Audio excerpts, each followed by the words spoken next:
Yeah. Again, I'm so glad to be part of this journey and also the time for and season of your church and your family lives. So hope that our workshop, not only today and an ongoing, the God's grace can be continuing and upon your family and your church. So if there's anything that we cannot cover through this, just the one short seminar, or three seminar, again, there's many resources out there. So hope that you can also gain all those resources as well. So while I'm preparing this seminar, my portion, I read a book, and then I quoted a couple of things on my lecture as well. So if you want to know a little bit more theoretical understanding about attachment, if you want to, I recommend this book. It's kind of new book.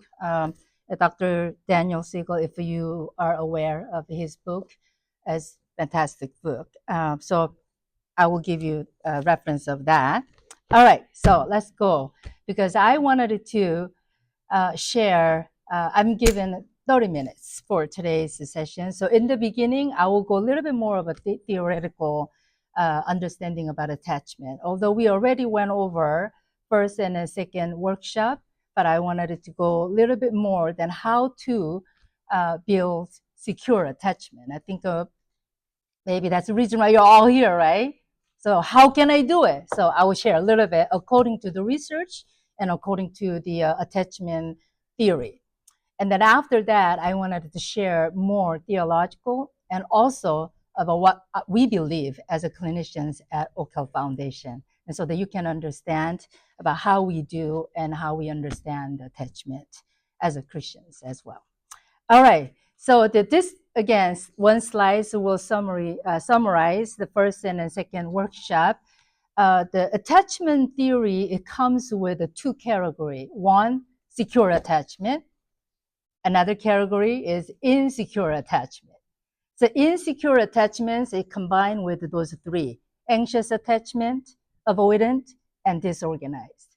So again, you have a video recording too. So I don't want to go too much on explaining about attachment style. Because even if you go on Google, Dr. Google will tell you everything about attachment style. If you really wanted to know the theoretical understanding about the attachment. So one part that very, very important and crucial for us to understand before we're getting into the next part is we needed to understand as adults about our attachment style, how we established or developed that attachment style, that how that is affecting in our current relationship, right? So Dr. Esser went over quite in detail in a lecture two, workshop two. So if you wanted to hear more. So with that understanding, so how can we really build a secure attachment then? Because that's all we desire, because the secure attachments can bring many, many positive outcomes. So there's two key factors to foster secure attachment. Again, this book is summarized really well. Everyone who are born as a child, specifically, Dan Siegel summarized with a 4S. We all humans need 4 S's. Number 1 S is safety. All our children need safety, no matter what, right? They needed to be safe, whatever the capacity that means. The second S is soothe. When they are in a distress moment and situation, they needed to be comforted by somebody. When they are crying, they needed to be held by somebody near them so they can be comforted. The third S is seen. All our children needed to be seen, their needs, or things that what they do. That's what all our younger children kept saying, Mom, look at this, Dad, look at this, look at that. Look what I did. Because they want to be seen and recognize what they are doing by the significant caregivers in their lives. Then final S is they will develop a secure attachment. All right. So with that, so again, this is more of a research-based the factor. So they were saying the two main factors to foster the secure attachment is a comfort when they need it, like what we said, right? Soothe or be seen by their parents. The flexibility and freedom to explore when the child wants. And sometimes parents are asking, okay, how much is the freedom that we needed to set the limits? And that's some wisdom that we needed to gain. Again, think about the safety. If our children needed safety, you needed to create it as some framework that you cannot just allow everything that what they ask for. You needed to know when to say yes and no, so that they can learn the boundary while they are learning and growing. The flexibility means rather than we do everything for them. Again, I'm just summarizing the concept of flexibility is more of allow them to experience so that they can make mistakes, but also learn from it. And then the best way to learn from their own mistake is learning by your own mistakes, how you respond to your mistake. So that we can guide them. You don't have to be fearful to fail because you can learn from your own mistakes. But they're observing us constantly. So as a result, if our children and you develop this secure attachment, as a result, this is all what you all wanted, and you want your children to be also increased lifelong satisfaction and happiness. Isn't that what you want? Are you satisfied where you're at? Are you happy? At least we wanted to help our children to have this, right? That's why secure attachment is quite important. And optimize a sense of identity. In this generation, many churches or even leaders were saying that our generation now has come to identity crisis. They don't even know who they are. Even churches and leaders, they don't know how to handle this identity crisis in our young generations. Quality of relationship. Either it is a parent-child relationship, friendship, or romantic relationship, employee and employer, whatever the relationship we wanted to have, a quality relationship, so we can foster to one another and continue to enjoy and grow together. And academically and also career-wise, work at what you do can be successful. Isn't this what we all want?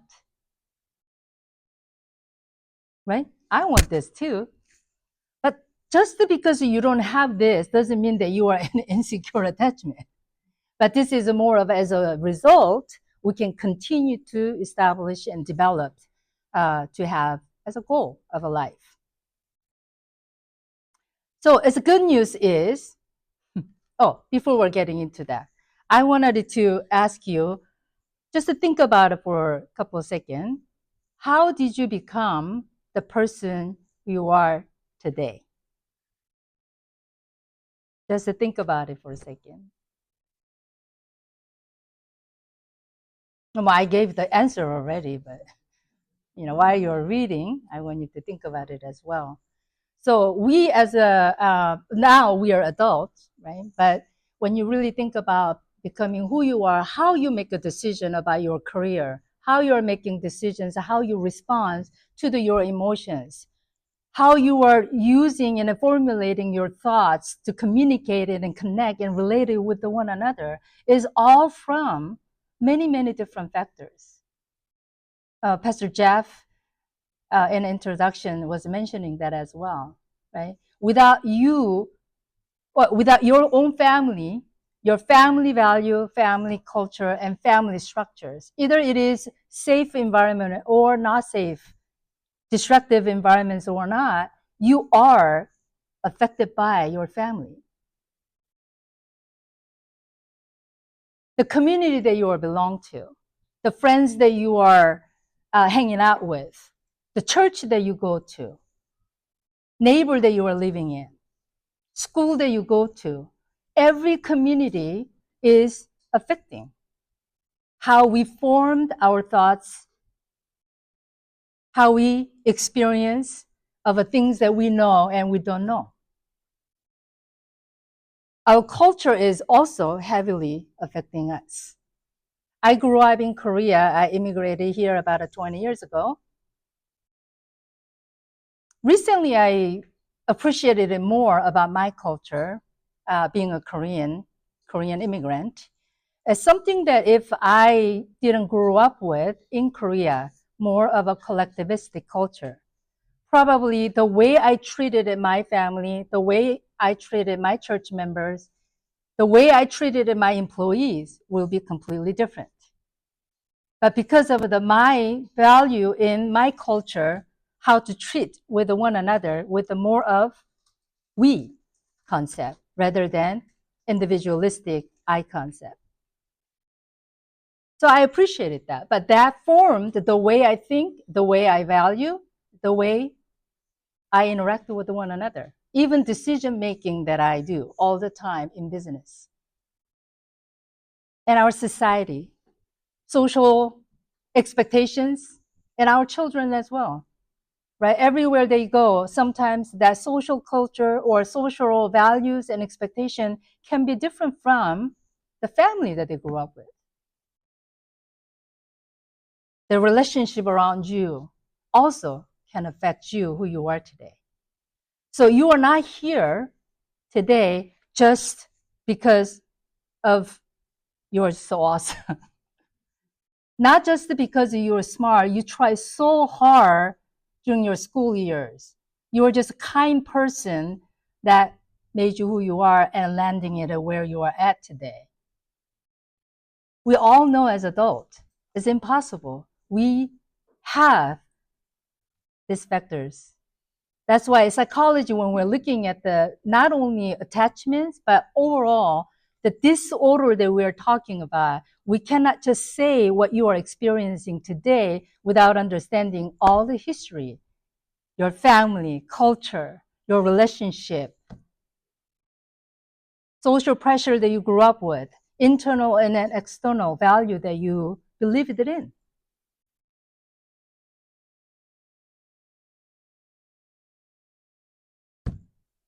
This relationship shaped our brain.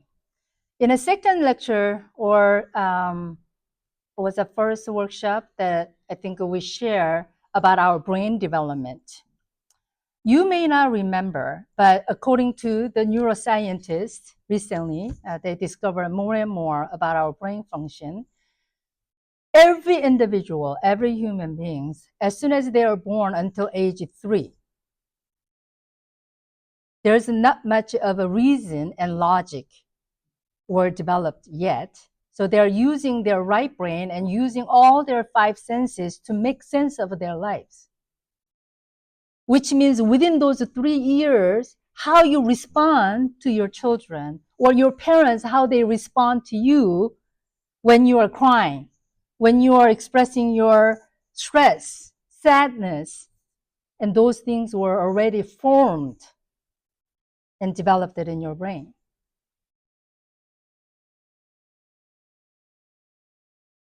Isn't this scary when you really think about it? You don't even remember. But now that inner, deep, the most inner side of your brain already remember all the story that you have in your body. And now, without even you knowing, you respond to the certain situation. And certain things are you're triggered by more than other people. Certain things that make you more frustrated and angry than other situations or other people. But another wonderful news of this neuroscientists discover that our brain is continue to change. So new term that they came out with is a neuroplasticity. So the good news is that. So even these attachments and what we're talking about, whatever this attachment style that you are operating or you identify with, this, according to this attachment style or attachment theory, that you can earn secure attachment. The way our brain can change, rewire the way we think, the way we feel, the way we remember of a certain incidents in the past, and the way that we are responding and making choices also can be changed with new experiences. This security can be earned through new relationships, especially is healthy relationship, with a surrogate attachment figure who serves as a secure base. Isn't this good news? You can earn and you can learn. According to this book, I just highlighted and then I want to just read it. When we gather the courage to examine our past, that develop the ability to reflected on, and then tell our own stories in a clear and coherent way, where we are neither running from the past nor becoming preoccupied with it. There is a way that we can earn through the new experiences. How can we do that? Again, this research through attachment theory is started at the early 1960s, generation to generation, year after year. One thing that they found, repeatedly they found, one factor can build a secure attachment is a one secure caregiver be available for them, especially for the young children. We don't need two parents to be, always be available, but at least if there's a one person, one caregiver is available to meet their needs, they can develop the secure attachment. But also, this research, again, recent research over the time that they figured it out, how can we do that? Again, this is based on the research. If you obtain emotional support, which means when you are in need, you can ask somebody, you can rely on somebody who's available for you. Is it more than actual somebody who's there, but your beliefs that you have somebody to lean on? Making sense of your past, like what I just read. If you have your own past experience, either is a negative or positive, but putting it together, if you can create it and make sense of your past, it will help you to build the secure attachment. According to their research, that's what they call, let me look at it again. That's what they call, I don't remember everything, so just in case if you wanted to know, I wanted to tell you that. Here you go. So attachment scientists call this coherent narrative. So if you can put your past experience together, even if you have a bitterness and resentfulness toward your parents or whatever the relationship that you had in the past, but if you can put together and make sense of it, you can let it go and move on. And to the point where you can forgive. That those pasts will not going to affect you, how you develop your new relationship. And also making intentional changes, becoming a mentor for others. They were actually mentioning that you become a mentor to others, to help others, you become also a figure of secure attachment. Through that, you can be healed and building a secure attachment. So this is the model that I found that it just kind of makes sense of that. So these three circles are quite important, how you wanted it to build more secure attachments. So being intentional, right? Having surrogate attachment figure, overcoming setback barriers.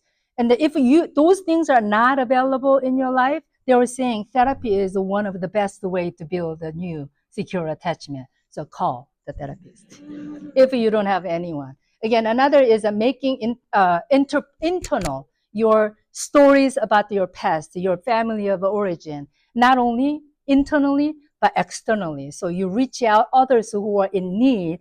By helping them, you can also build a secure attachment. And then intrapsychic changes. Again, this one is more of a very, very intentional about your identity. So for example, some people are growing up with insecure attachments, kept repeating in their mind, I'm not good enough. I'm not wanted. I'm not loved. Right? So changing that identity is not that I am not enough, but now I will make responsible choice to make a new relationship. So it's bringing it more of a choice and an intentional, so that you don't live with this victim mentality, but changing the outcome by intentional choices. So, how do you feel right now? After hearing about all these theoretical backgrounds, they even give you very specific how to build secure attachment. I don't know how you feel. For me, it makes me already tired.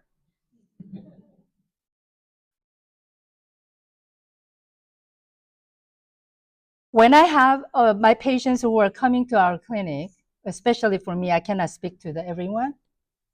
Even for the young children, do you know what they are saying? I know everything.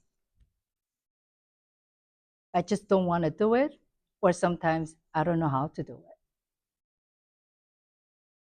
Again, I just read a book and then I put information together. You can read this book too. You can go on the website or internet. You can find all the term and be, look cool that you know about the attachment style. But earning the secure attachment seems like it's still a lot of work, isn't it? If we already know how to find those people who can bring the healing for me so that I can develop the secure attachment, then done deal, you can do it. But then why, with the over generations of this research over and over again, still they're talking about it? Because there's something is missing, that with our own effort, earning the relationship or secure attachment is not enough. Another thing that I was thinking about this while I was preparing it. So, okay, I can teach and I can earn the secure attachment. So what if that person die? But think about it, we will all die. We will all die. Your children will be alone one day. There's a secure attachment, but everything that what we are studying about it will not gonna bring full freedom. That how we can live our life without all these negative impacts that we have in the past, even with our effort, even with our way of earning it. For me, the gospel brings such a simple answer that I wanted to share with you. Genesis 1-3 was telling us that everything was created by God with intention and everything to be together. God's intention to make it everything to be together. Wonderfully made. But that's what everyone wanted to regain right now. But one thing that what we're missing by looking for the better way to build this healthy and secure attachments, one thing that what we're missing, what Bible is telling us, very simple way. Genesis 3 also mentioned about the sin. Our problem is not our parents. Our problem is not about culture, society, educations, and relationship that we're hurt by, we're hurting others. The actual problem that what Bible is telling us is the sin.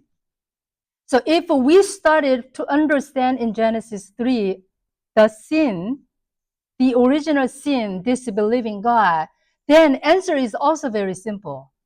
It's only Christ.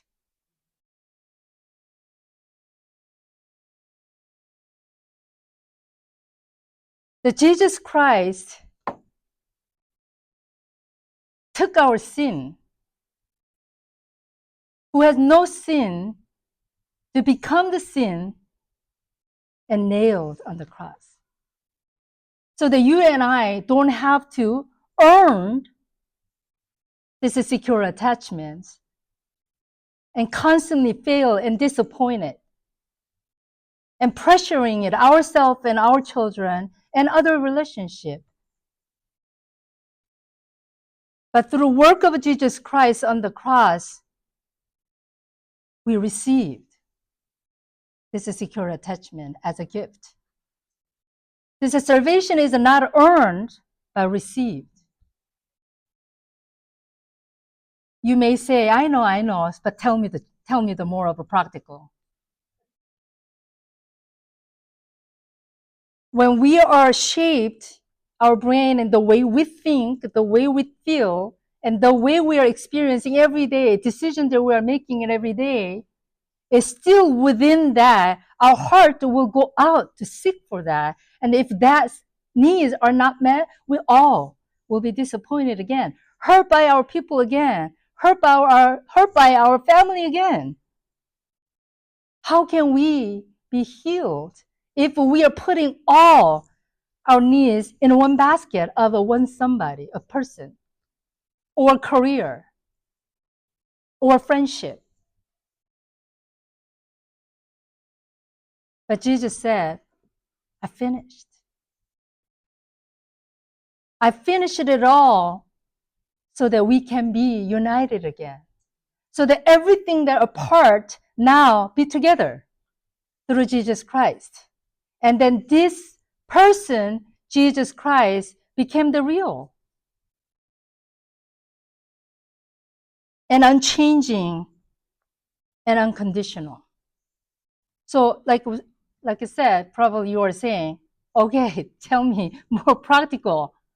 So let me tell you. Like what we became who we are today, we ourselves cannot go out and build our own secure attachment. We have to build everything new again. Through Jesus Christ, you and I became anew. Our identity is changed. Now we are adopted, and we can call him Father, and Father knows your name. Father knows your thoughts, hears your tears, and he's always there for you. Who else can do that for you and me and for our children, even after you and I are gone?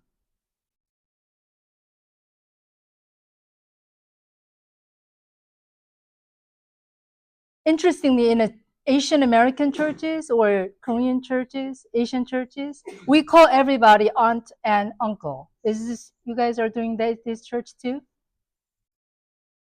They may not have the safe environment in their family, but you are their aunt and a new family. Jesus restored through the church to have a new family. I may have an alcoholic father, but when I go to church, I have a new father, new uncle, new aunt, in giving me the new way of thinking, new way of experiencing about who I am. And the community that I have, especially when I immigrated here, the church that I went, they're embracing me. I'm not an outsider, but I belong. God is using our church community, church family, church culture can be reestablished. Again, no matter how well you do going home after this workshop, you will do your best to build and establish your secure attachments with your children, yourself. Maybe try to go back with your mom and dad and forgive them and move on. But after you are done, where are you going to go back? You have to go back to the work. You have to go to this is social pressure, norm, value, and your children are going back to the school and constantly repeating on this. We cannot allow this cycle to be continue, generational trauma to be continue, if we don't see all this problem is from sin. And only Jesus Christ can restore that. If we are not allowing our children to see this loving Father, the Jesus who finished the work as a Christ on the cross, the people who they tried to rely on, friends they wanted to build upon, they will be disappointed. They will be hurt. But they have a place to go back. They have a family to go back. They have a community to belong. They have new culture, new social belonging, and new relationship that they can have. The most realistic way that we can build the secure attachment now and from now on to the future for your children, it has to start from your church. Mentorship, you have to go to your church kids. If you cannot do it to your kids, go to somebody else's family and invite them to go to your children and mentor and share that and how Christ become the rock solid, secure attachment that we have. This is the only way, I believe, that we can earn the secure attachment by receiving the grace of God. And that's the true healing that we can give to generation to the generation. I want to end it with the Psalm 139, 13 to 18. This is the verse that we started with first workshop, and I want to end it with that. And remember, Jesus has finished. It's not about the people that they are the problem. It's not about the culture and society. It's not about the church. It is a sin. And Jesus finished. And this could be our confession as well. Let's read it together. I may have a wrong pronunciation where I'm reading it, so I will be silent. I want all of us to read it together and really soak in and becoming your testimony as well.